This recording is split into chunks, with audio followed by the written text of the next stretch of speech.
Hello. Hello, Rodney. Oh, Tamara. Welcome to Thompson Station. I love being in Thompson Station. Well, we just watched our movie with many thousands of people around the world Isn't for the that first cool? time. It's pretty Isn't that cool. How do you feel about that? I'm excited. It's That's good. time to get it out into the world, Yeah. so I'm happy about that. It is time. It's So- overdue. It's overdue. You showed COVID, didn't you? The first thing I wanted to discuss with you, because it's the end of the movie and it just reminded me of that time, is the sad time that we are all bonded by now when Guy was sick at the end and his death. And you and Travis and a couple other people met with the funeral director, and I was in Phoenix with my mom, so I missed this You meeting. missed it. I wish you would have been there with your camera crew. So Yeah, it's Nashville, the big, undertaker. So we come rolling in, Verlon and Travis and I and Travis's wife and this guy Clark, and so the funeral director there is like rubbing his hands together. He's going to sell the big one. We have a celebrity back there on the slab. So he starts at the top, and I said, no, we start, nah, I don't think so. And he goes, oh, okay, so he comes down and no, there's not going to be any ceremony. We won't need your chapel. And no, we don't need that. We don't need that casket. It's a real handsome. We don't need. Do you have just a plain box? Do you have a wooden box? I said to the funeral director, I said, you're gonna cremate him, so you're just gonna have this wooden box. Just put it in there. It'll all be good. The color drains out of his face, and he's. Well, yeah. Well, we can fix you up with something. Trust me, we just need a plain box. So really, what I think they probably had a carpenter build this box, because you were there by the time we saw him in the box. Well, by the time they got Guy in a box and we went and had a viewing, they didn't even have a top on the box. It just had they had like a little cheap like a tablecloth pulled across. And Guy's boots, they couldn't get his boots on him because he was too long. Guy Clark did not fit in that box. No. Yeah, you could never fit Guy in a box. I know Guy would have loved it. He would have really loved it. It was perfect, because you know how Guy likes to undo pretension. Yes. It's just, all pretension's just drained out of it until we're most interested in the ashes. We got to get those to Terry. Yes, we do. And then that became, we all got a tour bus, and Jim McGuire and Verlon and yourself and Steve Earle. Getting McGuire to get on the bus was one of my challenges, because he hates tour buses, and I'm like, it's your last tour bus, I promise. Oh, he must have had a pill or something, because he hit a bunk and he I gave him a pill. He did, and Steve and I have been friends for a long, long time. Yeah. But Steve and I did 9 or 10 hours, in the up front. Yes. And Claudia called me, once we got there, or I called her, and she said, how'd it go? She said, how'd it go? And I said, well, Steve and I we sat across from each other for 9.5 hours. She said, how did that go? I said, I always liked Steve. Now I love him. And it did. I fell in love with Steve in a 9-hour conversation. I've known him for 30, 40 years, Yeah. It was sweet. He's a sweetheart. I mean, that bus trip was, I don't know, we were already, during Guy's illness, this bond was forming between all of us, because we were in and out of the nursing home. And that's when I got to know Steve, is at the nursing home, and calling each other to give each other updates. And that bus ride, we started at McGuire's studio with the memorial service. And then we went on a bus for 18 hours to Santa Fe, and then the time in Santa Fe, and then, you know, Lyle and Emmy and the Austin, Vince and the Austin Joe crew. and Sharon and Robert and They met us. Kathleen, yeah. Yeah, it was good. It was really good. It was a really wonderful way to send Guy off to the next phase. Yeah. Guy would have loved it. So was there things in the movie that surprised you? Like, had you ever heard any of Susanna's audio diaries before?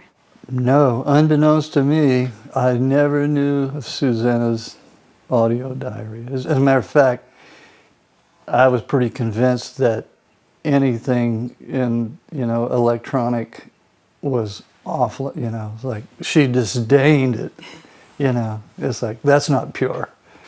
I was really surprised, you know, of course I knew about her handwritten diaries. That, you know, because I'd see her writing in it, but that was a surprise to me. Well, it was interesting that, you know, when Susanna died in 2012, I was working on the book with Guy, but I wasn't finished writing it yet. And a couple days after Susanna died, I was at Guy's, and before I left, he said, "I've got a couple boxes by the door for you." And I said, "Well, what is it?" And he said, "Those are Susanna's diaries." And I said, "Guy, have you..." And I saw that there were tapes and written books. And I said, "Well, Guy, have you read any of this? Have you listened to any of this?" And he said, "No, but whatever's in there is Susanna's truth, and you're welcome to it." That's a brave soul. Very brave. Brave soul. And it doesn't surprise me that he wouldn't go snooping. Yeah. You know, it's like there's a guy had this elegance, you know. I mean, he was down in the dirt, you know. He knew how to get low down, but he had an elegance. You know? Did. A gentleman. So I read through the written diaries as I was working on my book, but I really didn't want to tackle the audio diaries. You know, I didn't feel like I needed them, and there were just so many of them. So when Paul and I started working on the movie, I was like, well, I guess I should dig into these Susanna's audio diaries and see what's there, because now we need audio and visual. And it's like a Susanna podcast from beyond the grave. it was. And that's really what led us to tell the story from Susanna's perspective. Because I think Guy and Townes were such big personalities that her voice got lost. Not with those of you who were closest to her, but in the larger world, I don't think people really understood. If only they knew. If only they knew. Which your film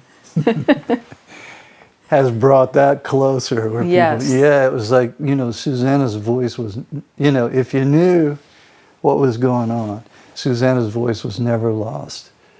Townes Van Zandt, for all of his magic and larger-than-life poet self, in Susanna's presence, it was like, you know, he sat up straight.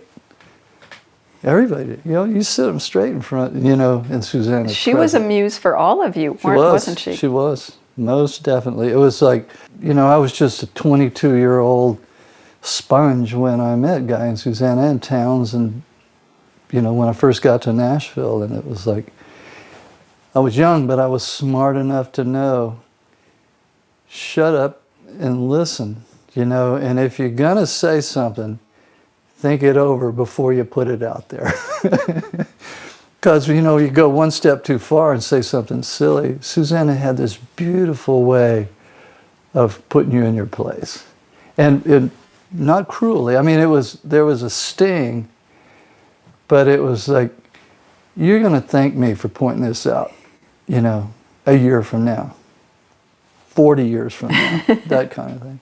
Wasn't there an incident with one of your girlfriends in Townes or something like that you told me about? Oh yeah. I've just been writing about that for this thing I'm working on. Yeah, it was my first ever sort of production. Harlan White, a friend of mine, rest in peace. He somehow got some studio time booked at Jack Clement's Studio B, and so he asked me to informally produce it. Really my first time in a studio, and in a real studio. So Townes and Guy and Susanna got wind of it, so they announced they were going to come by. And I also had this girlfriend, new, and we were kind of, it was good, I felt pretty good about myself. At least I could get away from Skinny Dennis Sanchez and Richard Dobson now and again and go spend the night with this girl. Well, and I got all busy in being a producer. I didn't know that Jack Clement's studio at the time had a full-blown hippie lounge with blacklight posters and the whole 1972. So, I was really puffed up about Harlan's tape sounded good. The next day I went around to see Susanna and Guy. I think Townes was somewhere else. He might have known I was coming. And Susanna just couldn't wait, and then she just broke it to me. She said, well, you don't know is, there's a lounge, off the control room, and Townes seduced your girlfriend last night. Oh man, well, here's the good news about that. I was crushed, I was belittled and humiliated and one-upped and all of the things. And my first job as a producer just dwindled to nothing. But I wrote this song out of hurt and anger called You Can't Keep Me Here in Tennessee, which is the first, Jerry Reed recorded it the day after he heard it, about 3 days after I wrote it. So it was my first successful song. Thanks, Susanna. Thank you, Susanna. No, thank you, Townes and Hippie Girl. I should have cut them in, give them co-writers credit. But, there were a lot of ways that, Townes could get the drop on me. And I think he really enjoyed it. He was like, he had the drop on me on just about every way you go.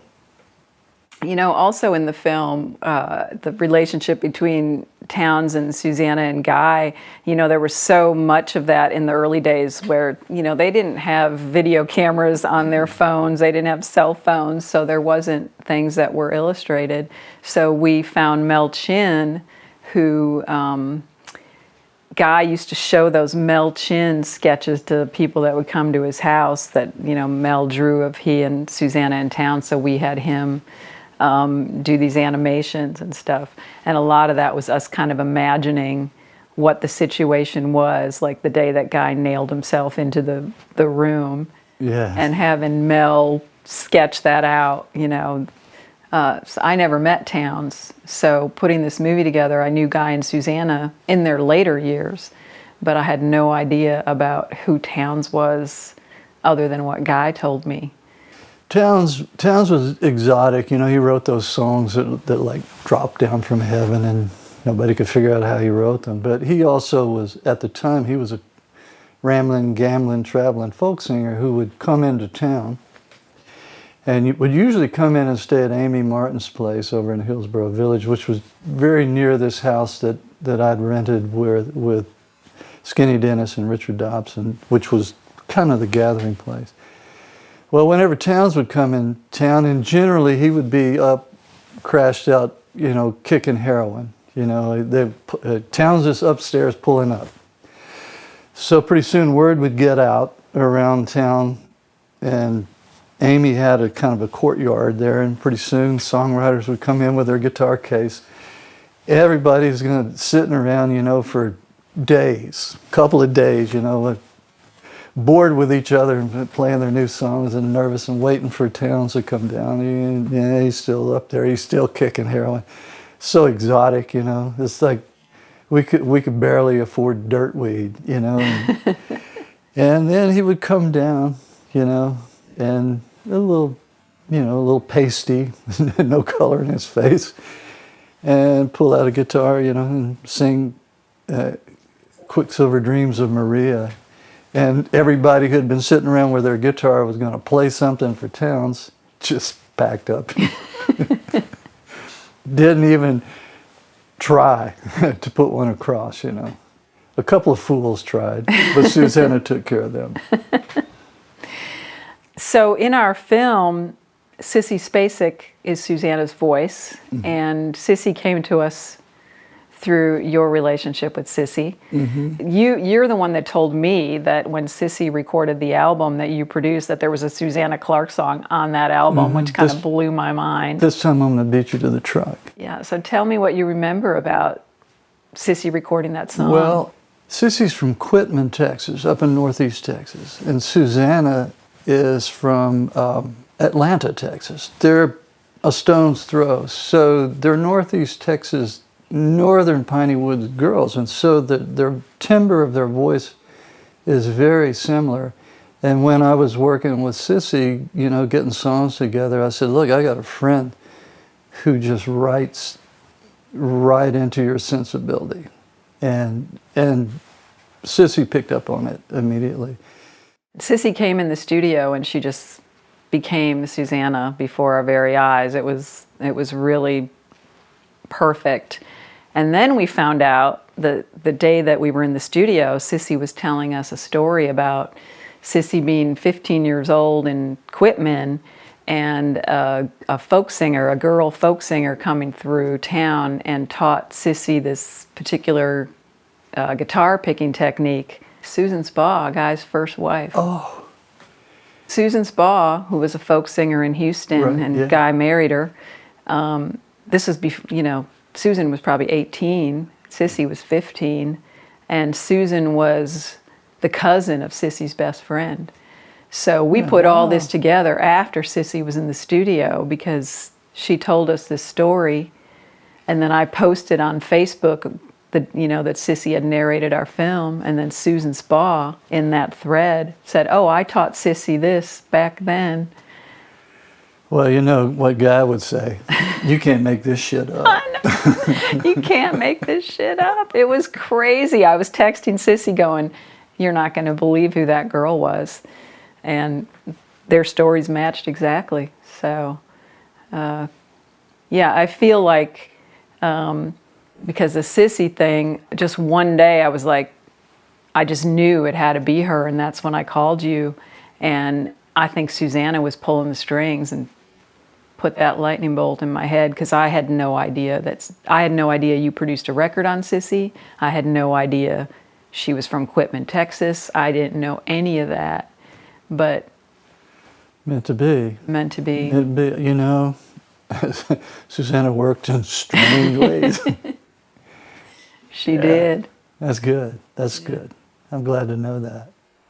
So, of course, we have Guy Clark music throughout the film, and we end the film with the entire closing credits with your version of Caw Caw Blues, which was the last song you and Guy wrote together. So yeah. So I went to visit Guy one day, and he was animated that day, and he was really excited about this thing that he and Sean Camp had stumbled onto out in Lubbock. I think it's Lubbock.